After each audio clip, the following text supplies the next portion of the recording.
What's going on, guys? This is Jacob Polacco with SpiceVagrant.com, and today we were on site at ProWine Asia. I'm here at the beautiful Singapore Expo in the Garnet Hall, and we are taking our WSET Level 1 class today.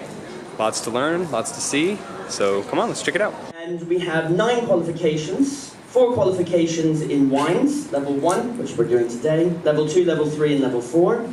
Chablis is a region. Riesling is a grape. Number 2 and number 4. Add them together, swirl it around, give it a taste. You remember how sweet number 2 was, and you remember how tart number 4 is. Now the two of them are a bit more in balance. But that's, again, you have to be very careful, especially about clear bottles like this. They look pretty, but they're not necessarily the best for this climate. And potentially the worst culprit, and possibly the most expensive, is Cristal, which is a champagne that is stupidly in white glass. And this is from one of the top producers in Barossa called Elderton. Before we know how the food and wine pairing, of course, it's about the wine and the food combination. So let's start with the taste of the wine individually first before we pair them. The color is darker than the Beaujolais, but it's not very deep in color. So it's the food profile that is dominating the wine change. So that's why usually we order the food first, and then we choose the wine to go with the food.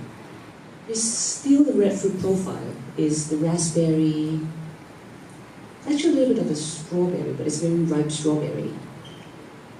Again, this one would be very typical if you have a highly flavored food and you want to pick a very high or a very intense wine, because if you pick a light body wine or maybe light intensity wine, it doesn't really match with the food intensity. So you just kind of like want to pair it with the same intensity of food.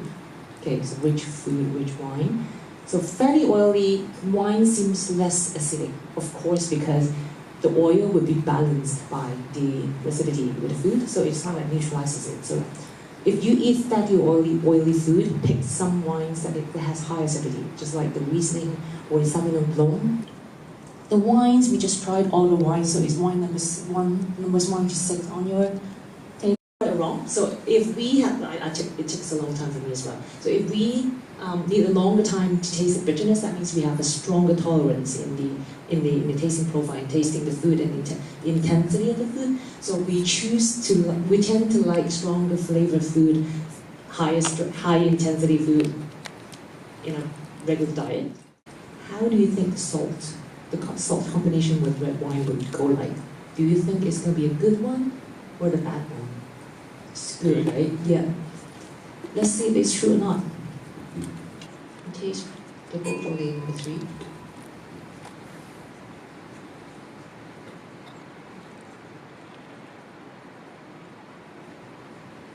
It's actually more round. So the body it's raised, the body to like medium body.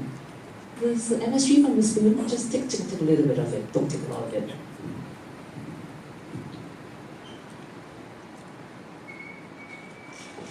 Is when you swallow it, then you think, well, is that sweet or is that salt? And then again, the same effect. So I hope by now that you know the category.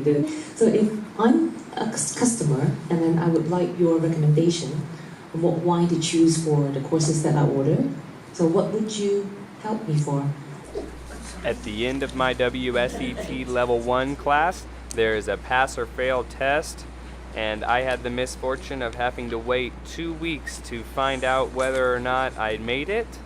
But, spoiler alert, I passed and received my pin and accreditation from the WSET.